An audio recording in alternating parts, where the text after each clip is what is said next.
माथे की बिंदिया चमकती रहे, हाथों में चूड़ियाँ खनकती रहे, पैरों की पायल छनकती रहे, पिया संग प्रेम बेला सजती रहे।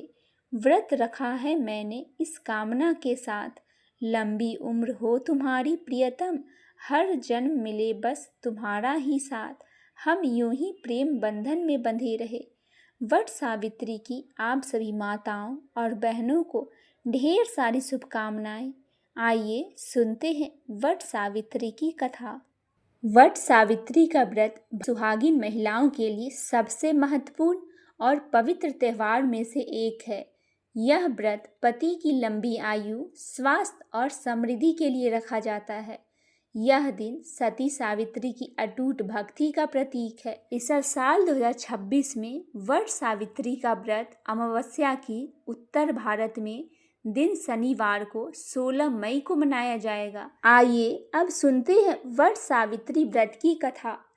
मद्र देश के राजा अश्वपति ने पत्नी सहित संतान के लिए सावित्री देवी का विधि पूर्वक व्रत तथा पूजन करके पुत्री होने का वर प्राप्त किया।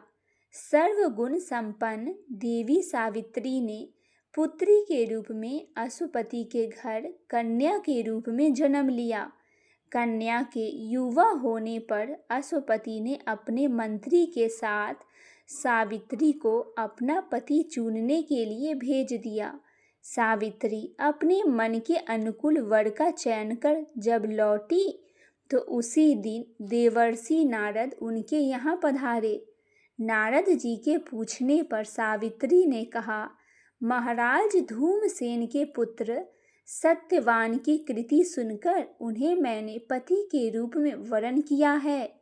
नारद जी ने सत्यवान तथा सावित्री के ग्रहों की गणना कर अश्वपति की बधाई दी तथा सत्यवान के गुणों की भूरी भूरी प्रशंसा की और बताया कि सावित्री के 12 वर्ष की आयु होने पर सत्यवान की मृत्यु हो जाएगी। नारद जी की बात सुनकर राजा अश्वपति का चेहरा मुरझा गया। उन्हें सावित्री के किसी अन्य को अपना पति चुनने की सलाह दी, परंतु सावित्री ने उत्तर दिया, आर्य कन्या होने के नाते जब मैं सत्यवान का वरण कर चुकी हूँ तो अब वे चाहे अल्प आयु हो या दीर्घायु हो, मैं किसी अन्य का अपने हृदय में स्थान नहीं दे सकती। सावित्री ने नारद जी से सत्यवान की मृत्यु का समय ज्ञात कर लिया। दोनों का विवाह हो गया। सावित्री अपने ससुर परिवार के साथ जंगल में रहने लगी। नारद जी द्वारा बताए हुए दिन से 3 दिन पूर्व से ही सावित्री ने उपवास शुरू कर दिया। नारद जी द्वारा निश्चित तिथि को जब सत्यवान लकड़ी काटने के लिए चला तो सास ससुर से आज्ञा लेकर वह भी सत्यवान के साथ चल दी।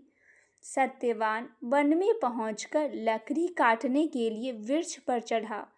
वृक्ष पर चढ़ने के बाद उसके सिर में भयंकर पीड़ा होने लगी। वह नीचे उतरा। सावित्री ने उसे वट वृक्ष के पेड़ के नीचे लिटाकर उसका सिर अपने जांघ पर रख लिया। देखते ही देखते यमराज ने ब्रह्म विधान के रूप में रेखा सावित्री के सामने स्पष्ट की और सत्यवान के प्राण को लेकर चल दिए। कहीं कहीं ऐसा भी उल्लेख मिलता है कि वट वृक्ष के नीचे लेटे हुए सत्यवान को सर्प ने डस लिया था।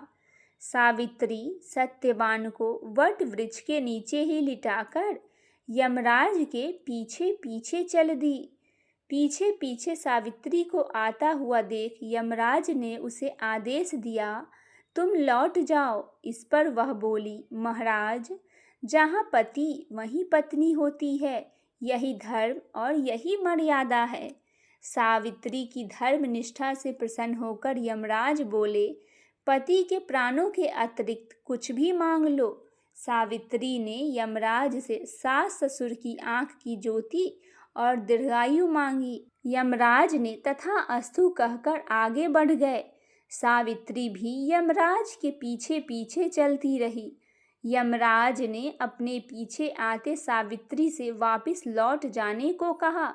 तो सावित्री बोली, पति के बिना नारी का जीवन व्यर्थ है। यमराज ने सावित्री के पति व्रत धर्म से खुश होकर पुनः वरदान मांगने को कहा। इस बार उसने अपने सास ससुर को राज्य वापस दिलाने की प्रार्थना की। तब यमराज ने तथा अस्तु कहकर यमराज आगे चलने लगे। सावित्री अब भी यमराज के पीछे पीछे चल रही थी। इस बार सावित्री ने यमराज से 100 पुत्रों की मां बनने का वरदान मांगा। तथा अस्तु कहकर जब यमराज आगे बढ़े तो सावित्री बोली, आपने मुझे 100 पुत्रों का वरदान दिया है, पर पति के बिना मैं मां किस प्रकार बन सकती हूँ।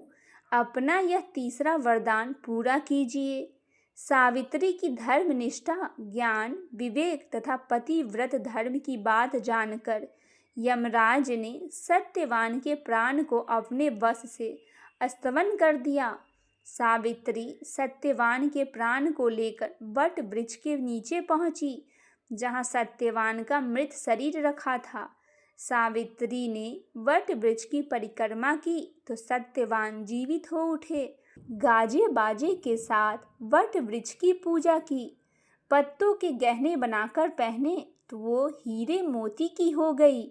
घर वापस लौटे तो देखा सास ससुर की आंख की रोशनी वापस आ गई थी और राजपाट भी उन्हें वापस मिल गया था। सावित्री के 100 पुत्र हुए।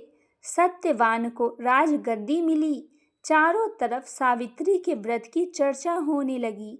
हे वटवृक्ष, जैसा सावित्री को सुहाग और वैभव दिया, वैसा ही हमें भी देना। कहानी कहने वाले और सुनने वाले को भी देना। बोली सावित्री माता की जय हो। महादेव संग माता पार्वती की जय हो।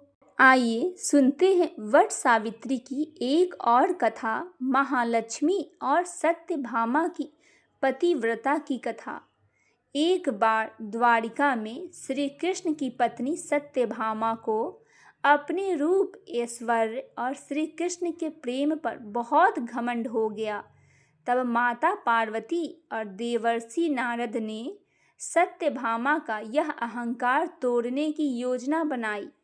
नारद जी ने माता सत्यभामा को उकसाते हुए बताया कि स्वर्ग लोक में देवी लक्ष्मी से भी श्रेष्ठ एक अन्य पतिव्रता स्त्री है जो धरती पर रहती है।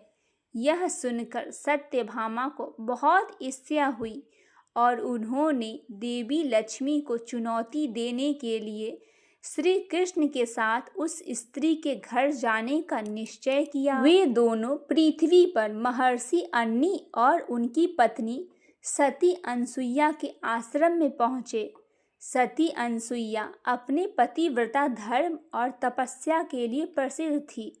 सत्यभामा और श्री कृष्ण ने उन्हें बहुत सारे दिव्य और कीमती उपहार दिया, लेकिन सती अनसुईया ने बहुत विनम्रता से उन संसारिक उपहारों को अस्वीकार कर दिया और कहा उन्हें किसी भौतिक वस्तु की चाह नहीं है। उनका सबसे बड़ा धन उनका पतिव्रता धर्म है। इसके बाद सती अनसुईया ने सत्यभामा के अहंकार को शांत करने के लिए उन्हें अपने पतिव्रता की शक्ति का एक छोटा सा उदाहरण दिखाया।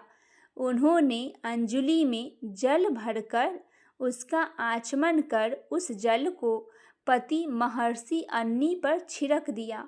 वह जल अमृत के समान दिव्य हो गया और उस स्थान पर चारों ओर स्वर्गीय सुगंध फैल गई। यह चमत्कार देखकर सत्यभामा का सारा घमंड चूर हो गया। उन्हें समझ आ गया कि सच्चा प्रेम, निष्ठा और समर्पण ही सबसे बड़ा आभूषण है, न कि धन दौलत। उन्होंने माता अनसुईया से क्षमा मांगी और पतिव्रता धर्म का वास्तविक अर्थ सीखा। वट सावित्री के दिन इस कथा को सुनने से महिलाओं को अपने पति के प्रति प्रेम का समर्पण की प्रेरणा मिलती है।